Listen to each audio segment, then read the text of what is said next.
বিভিন্ন শুধু ঢাকা শহর না, ঢাকা শহর সহ বাংলাদেশের সকল মানুষ, সকল জেলা উপজেলার বহু মানুষ বিদ্যুতের কষ্ট ভোগ করছেন এই মুহূর্তে।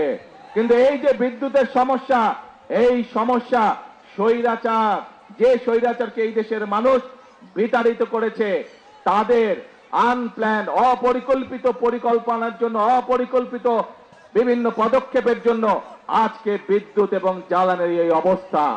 প্রিয় ভাই বোনেরা, আপনারা যেহেতু বিএনপিকে নির্বাচিত করেছেন, বিএনপি দেশের মানুষের দল, বিএনপি এদেশের স্বার্থেই কাজ করবে, বিএনপি এদেশের মানুষের স্বার্থে কাজ করবে।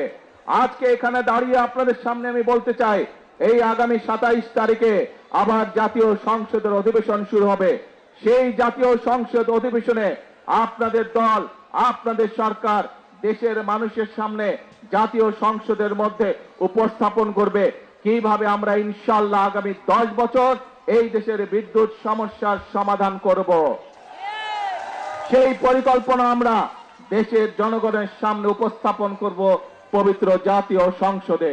প্রিয় ভাই বোনেরা, আজ বিদ্যুতের সমস্যা নিয়ে এই যখন সমস্যা, এই যখন সংকট, যে কোনো সংকট যদি মোকাবেলা করতে হয়, ধৈর্য ধারণ করতে হবে আমাদেরকে।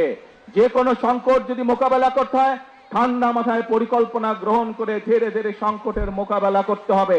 কিন্তু আমরা দেখছি এই সংকটের সুযোগ নিয়ে কিছু সংখ্যক ব্যক্তি রাস্তায়, রাজপথে বিশৃঙ্খলা তৈরির চেষ্টা করছে। রাজপথে যদি বিশৃঙ্খলা তৈরি হয়, সবচেয়ে বেশি ক্ষতিগ্রস্ত হয় সাধারণ জনগণ।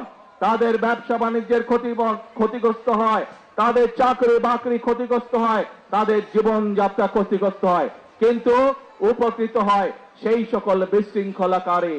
প্রিয় ভাই বোনেরা, প্রথমেই বক্তব্যের প্রথমেই আমি আপনাদের সামনে বলেছি, আমাদের লক্ষ্য হচ্ছে আগামীতে একটি ওয়েলফেয়ার স্টেট গঠন করা, একটি কল্যাণমুখী রাষ্ট্র গঠন করা, এবং সে কারণে আমরা কি কি পদক্ষেপ গ্রহণ করছি আপনাদের সামনে আমি তুলে ধরেছি।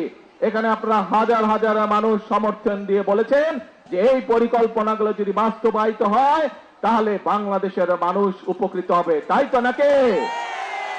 তাহলে প্রিয় ভাই বোনরা, আজকে এই বক্তব্যের শেষে এসে আপনাদেরকে বলতে চাই, আপনারা যে সমর্থন দিয়েছিলেন 12 ফেব্রুয়ারি নির্বাচনে, সেই সমর্থনের উপরে আপনারা আস্থা ধরে রাখুন।